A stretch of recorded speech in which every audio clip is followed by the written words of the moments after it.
नुकसान से बच जाओगे।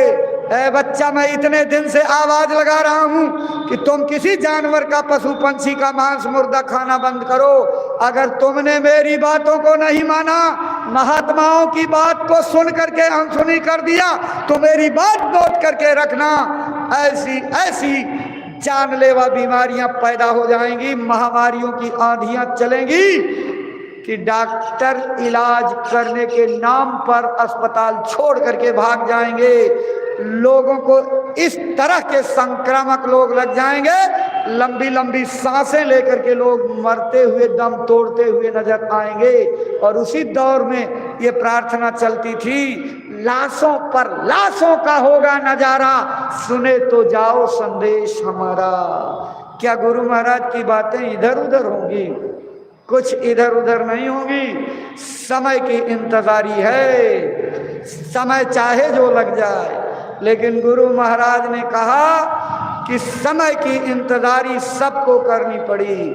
राम को करनी पड़ी, कृष्ण भगवान को समय की इंतजारी करनी पड़ी, महात्मा बुद्ध और महावीर को समय की इंतजारी करनी पड़ी, कबीर, गोस्वामी, मीरा, नानक, चरणदास, सुखदेव, दादू, जगजीवन, तूलन दास, भीखा गोविंद साहब, एक से एक महात्मा आए, सबने समय की प्रतीक्षा की। मैं भी समय की इंतजारी कर रहा हूं। सब काम समय से होगा, समय पर मेरी एक भी बात झूठी नहीं होगी, इधर उधर नहीं होगी। मेरी बात याद रखना, ये सूरज पूरब से निकलना बंद करके पश्चिम में उगने लगे, ये हो सकता है। आसमान के नक्षत्र और तारे ये टूट करके धरती पर आ जाएं, धरती उछल करके आसमान पर चली जाए। ये सारे प्राकृतिक परिवर्तन संभव हो सकते हैं, लेकिन मंच पर कही हुई बाबा जी की एक भी बात इधर नहीं जाने वाली। तुम्हारी समझ में ना आवे ये बात अलग है। इसलिए भाई बहनों, अविश्वास मत करना, समय की इंतजारी करो, और समय की इंतजारी करते करते समय के आदेश का पालन करो। समय आ जाएगा, चुटकी बजाते परिवर्तन होगा। लेकिन आपको बचाने की जो मुहिम चल रही है, आपको बर्बादी में जाने से बचाने के लिए जो अभियान चल रहा है, इसमें अगर सेवा पानी नहीं किए, इसमें अपने तन मन धन को नहीं लगाया, तो बचाने वाला फार्मूला फेल हो जाएगा और आप अपनी मर्जी से जबरदस्ती काल के दायरे में चले जाओगे। बचाने वाले का जाल काम नहीं करेगा।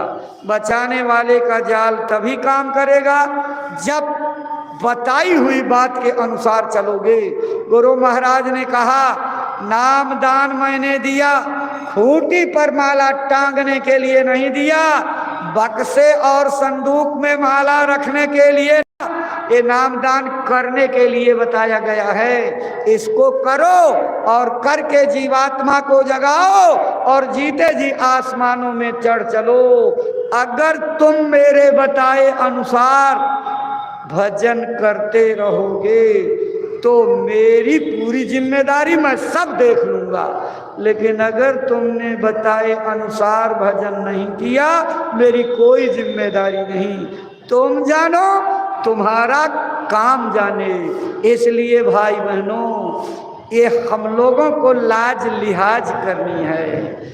इतना गुरु महाराज का एहसान मान करके उनके बताए अनुसार अपनी भलाई के लिए भजन के रास्ते पर चलते रहना है।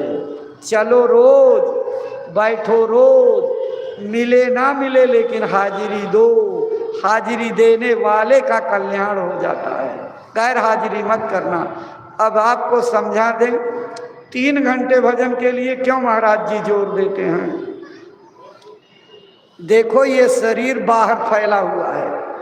जब आप भजन पर बैठोगे तो आपका शरीर आलस करेगा, एक आसन पर बैठने से घबराएगा, थोड़ी देर पर बैठने पर ऐसे पांव हिलाएगा, डुलाएगा, सीधा करेगा, नसों की अकड़ को ठीक करेगा। उससे मन को संतोष हो जाएगा, मन मान जाएगा कि हाँ